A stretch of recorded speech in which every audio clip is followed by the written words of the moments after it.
Bonjour tout le monde! Je suis de retour. J'ai survécu à la première vidéo. J'espère que vous aussi vous avez survécu. Elle n'était pas facile. Maintenant, de façon plus légère, on va commencer ici le cours 2, le plus petit nombre de lettres. On va faire la visite des principales figures, puis on va essayer de nommer, de donner des coordonnées pour les sommets. Par exemple, ici pour le carré ABCD, mais ce que je peux faire, si je prends la lettre A ici, étant donné que les côtés du carré ont la même longueur, bien, je peux reprendre aussi la lettre A pour l'ordonner. Alors, les coordonnées du point C, c'est AA, parce que c'est un carré. Ici, 0A. Je vous invite toujours à faire pause et essayer de le découvrir un peu par vous-même. Pour le rectangle, on a vu qu'on avait besoin de deux lettres, A et B, ici, pour les coordonnées du point C.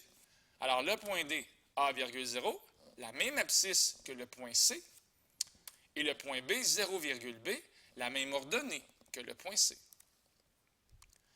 Rapidement, le parallélogramme.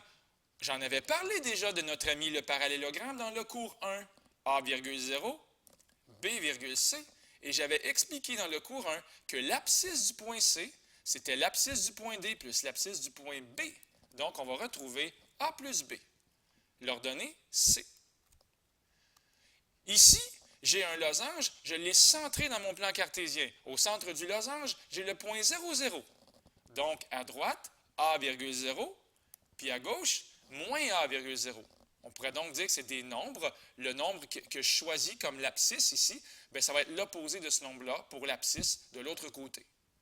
Même principe, 0B et 0 moins B.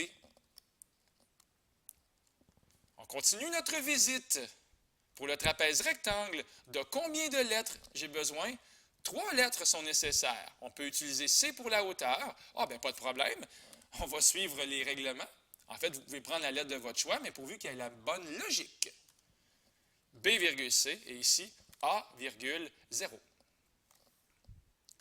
Le plus difficile, ou un des plus difficiles, c'est le trapèze isocèle. Si vous prenez ici A,0 et ici B,C, la question que je vous pose, c'est est-ce que vous êtes obligé de faire apparaître une quatrième lettre pour le sommet C? Et la réponse va être non. Parce que ici, la longueur de ce segment-là, c'est B, que je pointe, c'est l'abscisse du point B, c'est B. Mais de l'autre côté aussi, instinctivement, on le sait, c'est un trapèze isocèle, je vais avoir la même quantité B. Alors, c'est quoi l'abscisse du point C qui est ici, que je vais souligner en vert? C'est quoi son abscisse? Bien, il suffit de voir qu'on a juste à faire A pour se rendre ici, donc A, moins B, le même B qui est ici. Alors, je vais vers A et je recule de B. Donc, soyez pas surpris si les coordonnées du point C sont A moins B, virgule C.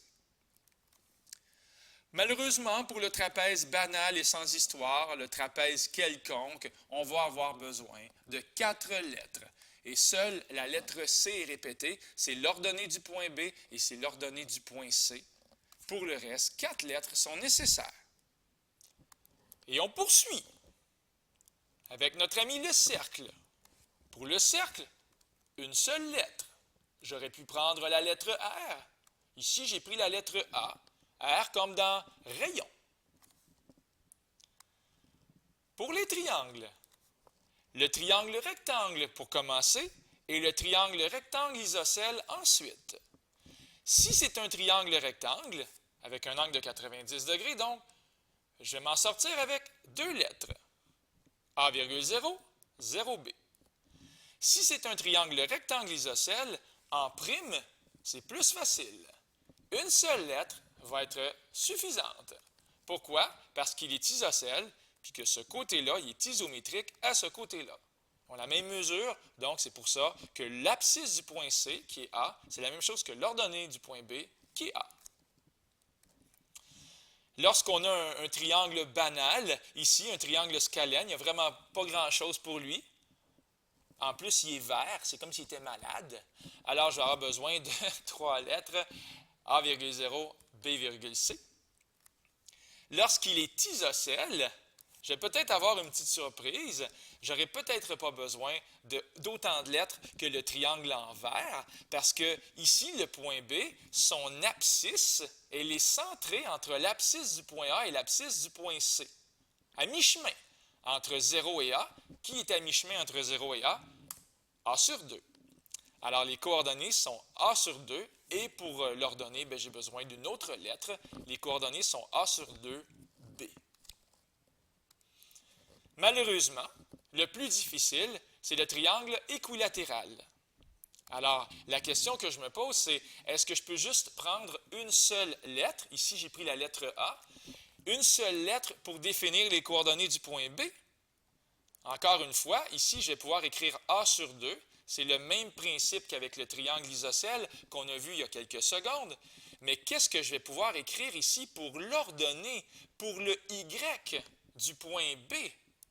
Regardez, je vais faire ici apparaître un triangle rectangle, comme ça et comme ça. Et on va téléphoner à notre ami Pythagore pour voir si on ne peut pas s'en sortir. Alors ici, je vais écrire A, parce que tous les côtés semblent avoir la mesure A, c'est ce qui a été proclamé ici. Mais ici, à cause de là, à cause de la logique, ça mesure A sur 2. Alors, pour me rendre ici, c'est la même chose que l'abscisse du point B. Et moi, je cherche ici le Y. C'est lui que je cherche. Je le cherche tellement, je vais mettre de la lumière, je vais mettre du jaune dessus pour essayer de le trouver. Et là, on va faire Pythagore comme dans lui au carré plus lui au carré est égal à lui au carré. Et c'est parti. A sur 2 au carré plus Y au carré est égal à A au carré. Et toujours, je recherche Y. C'est lui mon but. C'est mon objectif. Ça va faire A2 sur 4 plus Y à la 2 est égal à A2, comme ceci. Ça va faire Y à la 2 qui est égal à A2 moins A2 sur 4. Mais ici, je vais écrire à la place 4 quarts, parce que 4 quarts moins 1 quart, ça va donner que Y à la 2, ça va faire 3 quarts A au carré.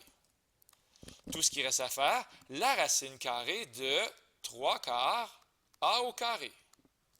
Mais ça va faire la racine de 3, la racine de 4, la racine de A au carré, parce que quand c'est relié par des multiplications et des divisions, j'ai le droit de séparer la racine. Ça va donc faire Y est égal à la racine de 3 fois la racine de A au carré, c'est A, et bien sûr, la racine de 4, c'est 2.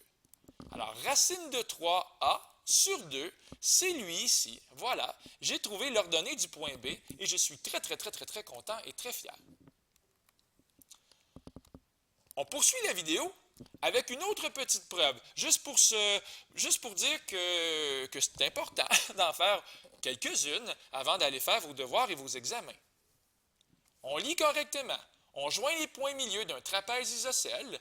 Il faut montrer que le quadrilatère obtenu est un losange. Alors déjà en partant, j'ai placé les bonnes lettres. On a vu ici, pour les coordonnées du point C, je peux écrire A moins B, virgule C. Faites pause et essayez de trouver par vous-même. ABCD est un trapèze isocèle. Les coordonnées sont les suivantes. On a la non-négativité. A, B et C sont strictement positifs. Et E, F, G et H ne sont pas n'importe qui. Ce sont les points milieux des segments AB, BC, CD et AD. Ce n'est pas n'importe quel point. Très important. Qu'est-ce qu'on veut montrer? On ne va pas l'écrire en français, on va l'écrire en mathématiques. On ne va pas écrire « c'est un losange ». Non. On va écrire que la mesure du segment EF est égale à la mesure du segment FG, qui est égale à la mesure du segment GH, qui est égale à la mesure du segment EH. Dans le fond, ce que je veux montrer, c'est qu'ici, on pourrait mettre des petites guillotines et que c'est tout pareil. C'est ça que je veux montrer. C'est ça le but de l'aventure. C'est ça le défi. On va donc trouver les coordonnées des 4 points milieux E, F, G et H. L'abscisse du point E, l'ordonnée du point E. Le X du point E et le Y du point E, c'est les formules des points milieux tout simplement. Donc, c'est le X du point A plus le X du point B divisé par 2, le Y du point A plus le Y du point B divisé par 2. Donc, ici, ça ne sera pas très compliqué. Le x du point A, c'est 0. Le x du point B, c'est A. On va donc avoir 0 plus A divisé par 2. Puis pour les y, ça va faire 0 plus 0 divisé par 2. Et c'est ce qu'on va retrouver maintenant.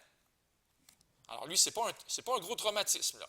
0 plus A divisé par 2, 0 plus 0 divisé par 2. On va trouver A sur 2, 0. Essayez de faire les autres. Faites pause. Je me fie sur votre honnêteté. On a maintenant les coordonnées pour les autres points. Le plus difficile, ça a l'air d'être le point F. Le x du point B et le x du point C. Allons voir. Le x du point B, c'est A, et le x du point C, c'est A moins B. Ça va donc faire A plus A moins B sur 2. C'est d'ailleurs ce qui est écrit ici. Ici, A plus A moins B sur 2. On retrouve ce qui est écrit dans les parenthèses. Les distances, parce que c'est ça le défi, hein, c'est de calculer les distances. Alors là, dans vos notes de cours trouvées, je les ai déjà toutes faites, les calculs, sauf pour la mesure du segment FG. Alors, de F à G, c'est quoi la distance entre ceci et cela? Bien, il faut vraiment se concentrer. Alors, comme ceci, ça va faire 2A moins B sur 2 moins A sur 2. Comme ici, 2A moins B sur 2 moins A sur 2. Et après de longs calculs, bien, on va trouver que la distance, ce n'est pas des belles expressions algébriques, hein? C'est quand même assez épouvantable. Mais quand même, on a quelque chose de joyeux. C'est la même distance à chaque fois. C'est la même racine carrée. Et donc, tous les segments sont isométriques. OK? Alors, c'est écrit ici, la mesure du segment EF est égale à la mesure du segment FG, et ainsi de suite.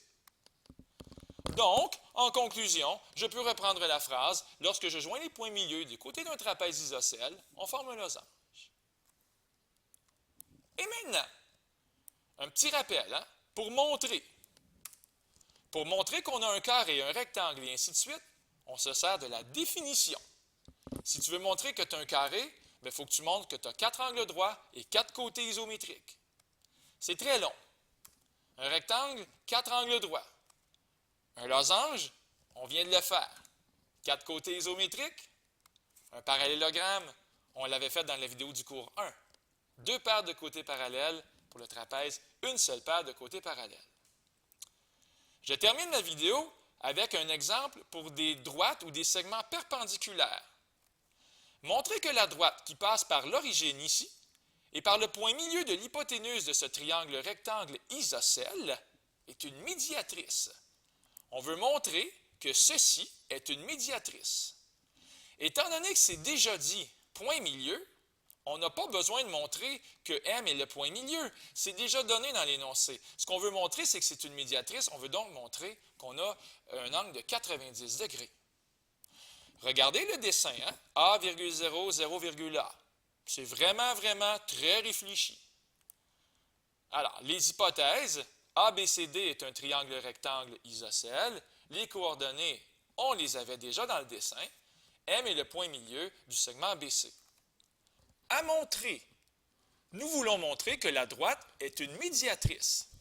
Donc, on veut montrer qu'on a un angle de 90 degrés entre le segment BC puis le segment AM ou la droite AM. Donc, je veux montrer ici que j'ai un 90 entre le segment BC et le segment AM ou bien la droite AM. Ça dépend comment on le voit. On poursuit. Alors, pour montrer qu'on a un angle de 90, savez-vous ce qu'il faut faire? Il faut montrer ceci, que le produit des taux de variation va donner -1. Alors, le taux de variation du segment BC multiplié par le taux de variation du segment AM donne -1. Et c'est ça le secret. Quand on a des taux de variation inverses et opposés, ça veut dire que c'est perpendiculaire. Donc, on trouve les coordonnées du point M. On va trouver A sur 2, A sur 2. Ici, là, c'est A sur 2, A sur 2. Fait que pour le segment AM, en faisant Y2 moins Y1 sur X2 moins X1 avec le point 0, 0, on va obtenir le taux de variation suivant. A sur 2 moins 0, A sur 2 moins 0, ça donne un taux de variation de 1. Je vous laisse calculer le taux de variation pour le segment BC. Ça va donner -1. Et ainsi, lorsque je les multiplie ensemble, étant donné que ça donne -1, bien, les segments sont perpendiculaires. Alors, c'est ça le secret. La conclusion? La droite AM qui passe par l'origine et par le point milieu de l'hypoténuse de ce triangle rectangle isocèle est une médiatrice. Quelle belle façon de terminer la vidéo! C'était Luc Allard pour le Collège Sainte-Anne. Au revoir.